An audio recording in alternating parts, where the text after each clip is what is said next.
हमें जेल मिलने नहीं पहुंच पाए। बहुत पुराने नेता हैं, ये हमारी पार्टी के दरख्त हैं। हम लोग हिसाब किताब लगाएं, आगे मोबाइल नीचे तो हो सकता है Guinness book of world record में भी ये नाम आ जाए परिवार का। सबसे ज्यादा झूठे मुकदमे अगर किसी परिवार पर एक पर लगे तो आदरणीय आजम खान साहब, ये कोई वर्ल्ड रिकॉर्ड बना रही है भारतीय जनता पार्टी। उत्तर प्रदेश की सियासत में बुधवार का दिन बेहद अहम साबित हुआ। रामपुर में सपा प्रमुख अखिलेश यादव और समाजवादी पार्टी के वरिष्ठ नेता आजम खान की मुलाकात ने प्रदेश की राजनीति में नया तापमान ला दिया। 2027 के चुनाव से पहले पिछड़ा दलित अल्पसंख्यक समीकरण को मजबूत करने की रणनीति पर चल रहे अखिलेश यादव के लिए आजम खान की भूमिका न केवल राजनीतिक रूप से बल्कि प्रतीकात्मक रूप से भी बेहद मायने रखती है। करीब 23 महीने जेल में बिताने के बाद आजम खान से मुलाकात करने अखिलेश यादव बुधवार को रामपुर पहुंचे। ये मुलाकात सिर्फ एक औपचारिक भेंट नहीं बल्कि सियासी संदेश देने वाली राजनीतिक चाल भी मानी जा रही है। मुलाकात के दौरान अखिलेश यादव ने आजम खान को एक कलम उपहार में दिया और यही कलम अब राजनीतिक चर्चा का केंद्र बन गई है।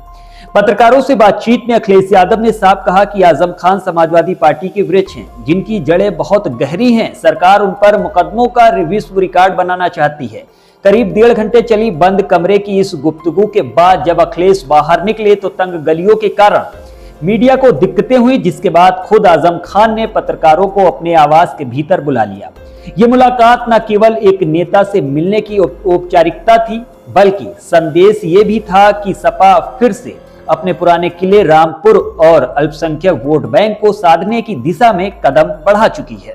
मीडिया से बातचीत के दौरान उन्होंने कहा कि आजम खान का हालचाल लेने आए हैं। कहा आजम खान बहुत पुराने नेता हैं, पुराने लोगों की बात ही कुछ और होती है।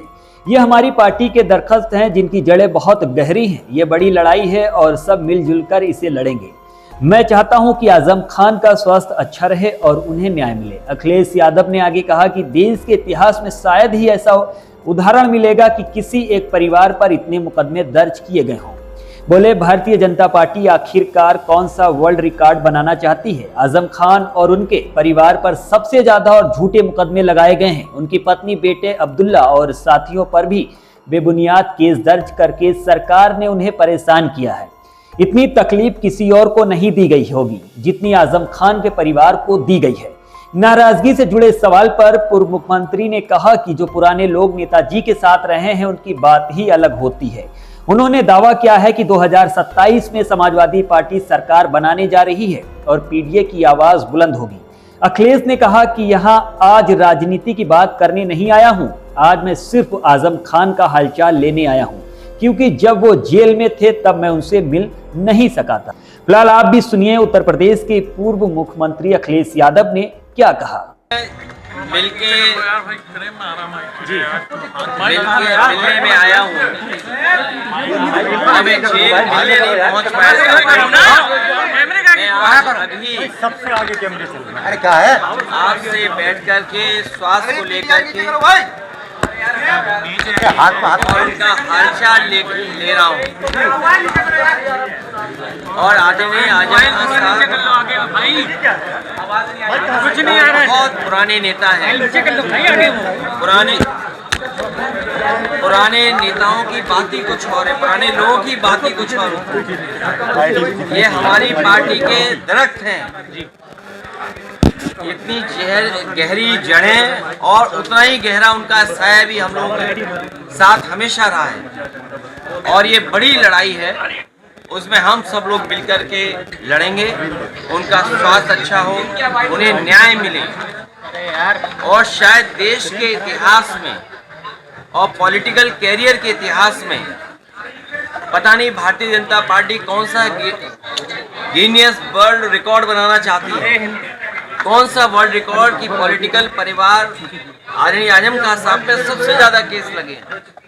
कोई अगर दूसरा परिवार ऐसा हो जहाँ पर केस लगे उनके ऊपर है गलत केस लगे, उनकी पत्नी पर, बेटा अब्दुल्ला और उनके परिवार के और जितने भी साथी थे उन सब पर सरकार ने झूठे मुकदमे लगाए हैं। और इतना तकलीफ परेशानी किसी को नहीं पहुंचाई गई होगी जितनी आदरणीय आजम खान साहब और उनके परिवार को पहुंचाई गई है। ये कोई वर्ल्ड रिकॉर्ड बना रही है भारतीय जनता पार्टी। और अगर गिनती के हिसाब से हम लोग हिसाब किताब लगाएं आगे मोबाइल नीचे तो हो सकता है Guinness book of world record में भी ये नाम आ जाए परिवार का कि सबसे ज्यादा झूठे मुकदमे अगर किसी परिवार पर एक पर लगे तो आदरणीय आजम खान साहब। नाराजगी दूर हुई तो ये बात भी सामने आ रही थी कि नाराज है आजम खान जी से, कोई मिलने नहीं आया। मैंने आपसे कहा कि पुराने लोग, पुराने समाजवादी जो नेताजी के साथ हैं और जो नेताजी के साथ हैं, उनकी बात ही अलग होती है।